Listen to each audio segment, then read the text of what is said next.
Hey everybody, Mr. Macintosh here, and Apple has made a huge announcement today. They're introducing a brand new self-service repair program for consumers, so you will be able to repair your own iPhone or Mac with genuine Apple parts. In this video, I'm going to go over all the information that you're going to need to know that Apple made in this announcement, along with share my thoughts as an Apple certified Macintosh technician. So I've got a lot to say on the subject. Let's jump in and get started.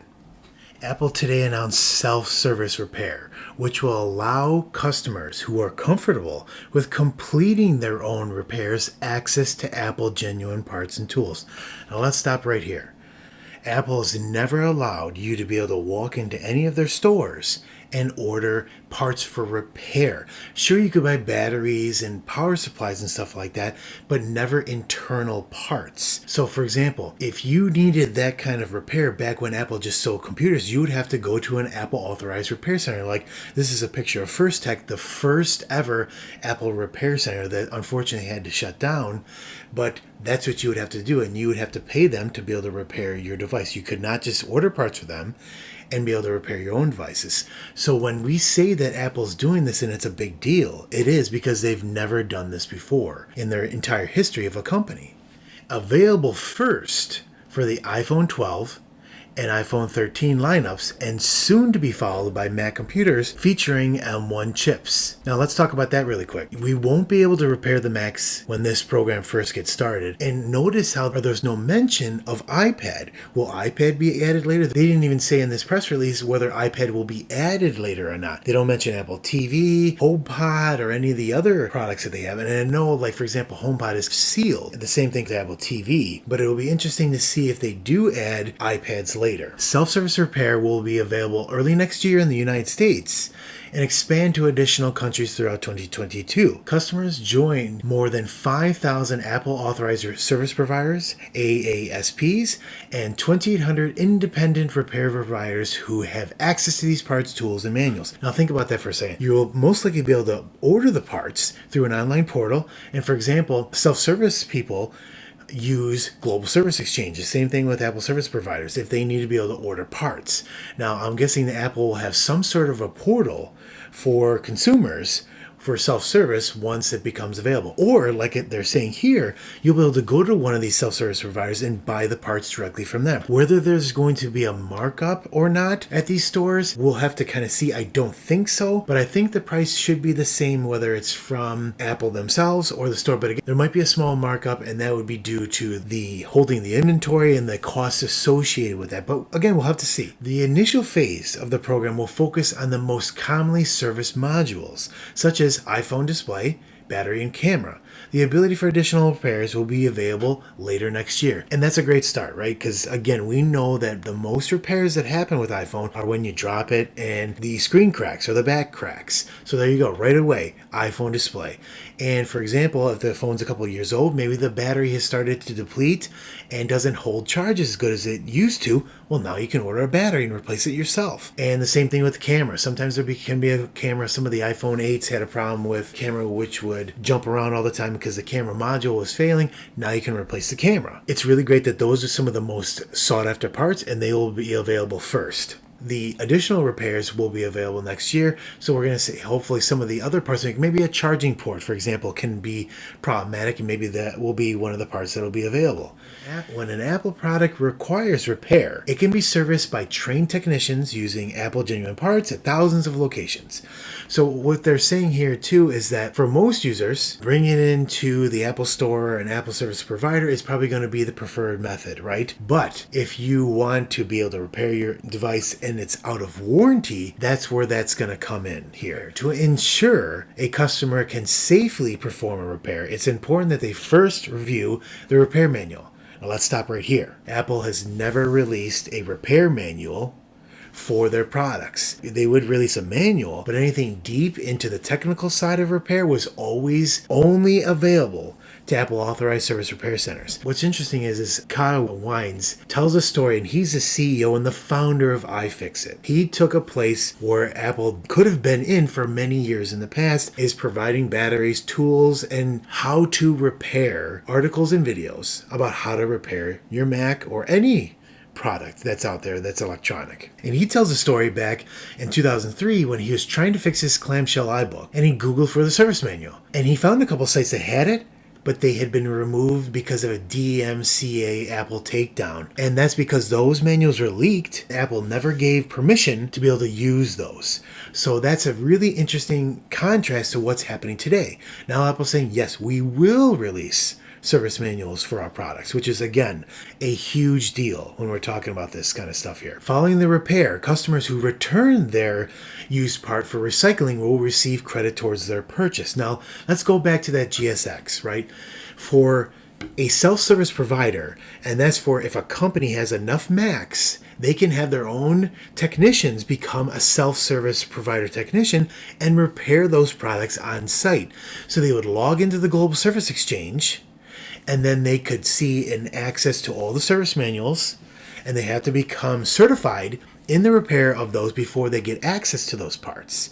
Once they do, they can order those parts. And what's interesting is when we go back to here and it talks about recycling, what normally would happen would be is that you would order the part, it would come in, you would do the repair, and then you would send that part back to Apple. And after inspection, as long as it's the right part and it matches the serial number, they would give you a credit. Because what Apple would do in the past is they would sometimes fix, refurbish that board, and put it back into the population of boards for further repairs in the future.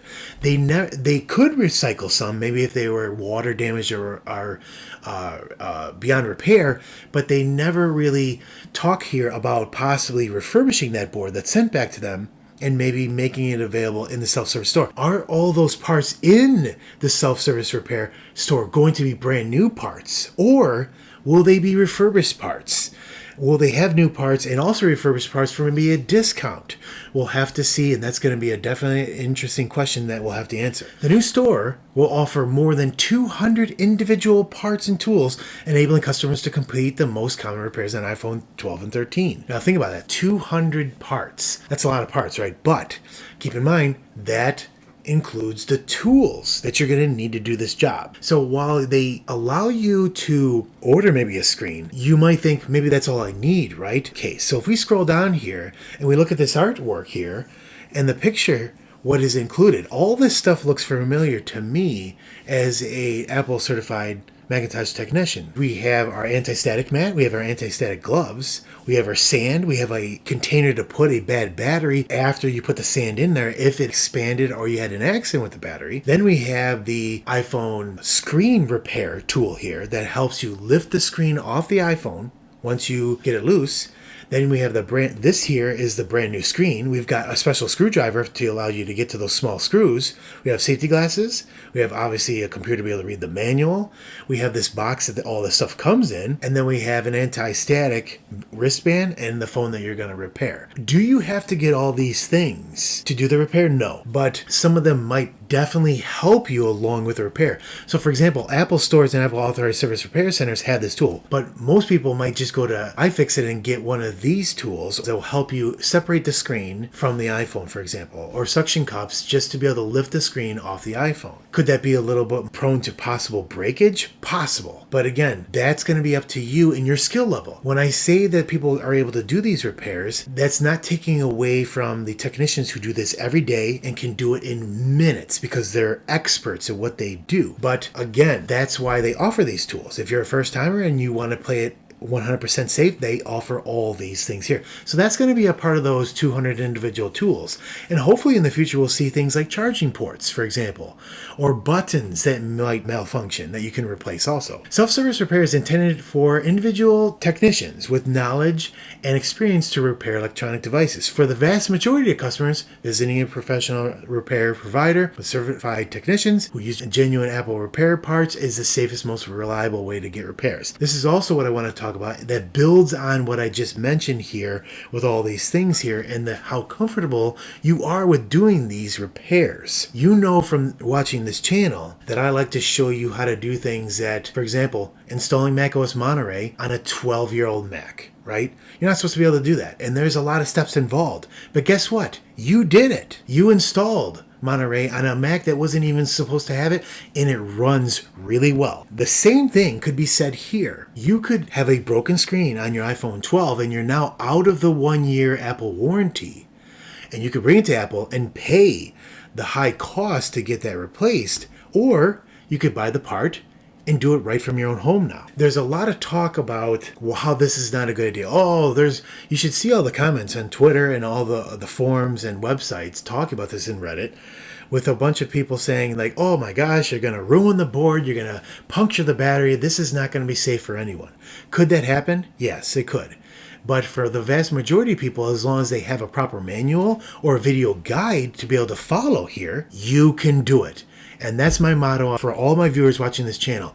You can do this. I don't care if you're a 10-year-old kid or you're an 85-year-old grandpa, you can do this repair as long as you have the drive to do it and you follow the instructions. You have all the safety precautions and tools you need to be able to do the job. So let's look at what else they have to say here. And they mention here in the bottom that by designing products with durability, longevity, and increased repairability, our customers enjoy long-lasting product that holds its value for years. Apple also offers years of software updates to introduce new features and functionality. And let's talk about that. Talking about installing macOS Monterey on unsupported Macs with Open Core Legacy Patcher. We know that those machines still run well, and Apple should provide years more of service. They say that vintage and obsolete, that's their terms for Macs that are no longer serviceable, are brought into, or that you can bring in for repair, that are 6 and 7 years. And then that's it. There's no more parts or repair.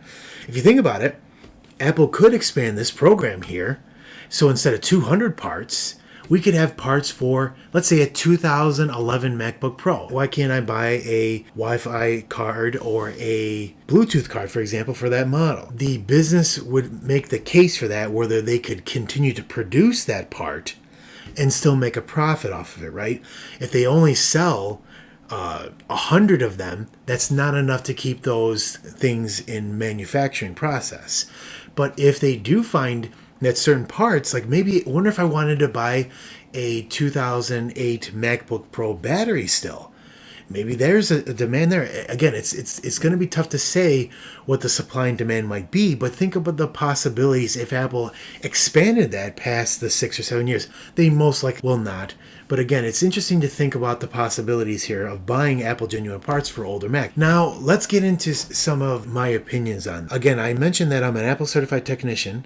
So I've done these repairs, and I'm also a macOS platform engineer for a Fortune 500 company that supports thousands of Macs. So this is important to me as a person who has experience doing these repairs from a self-service provider, right? So let's jump back into what I was just mentioning about comparing this to automotive. You'll also see people saying, back to the safety thing, oh, I can puncture the battery and start a fire. Well, does that same person understand that you can go to the local auto parts store and buy brakes for a 10,000 pound pickup truck? And wonder if you install those wrong? Well, guess what? You're not going to be able to stop the vehicle. I wonder if you need to change the fuel pump. Well, your fuel tank could explode, right?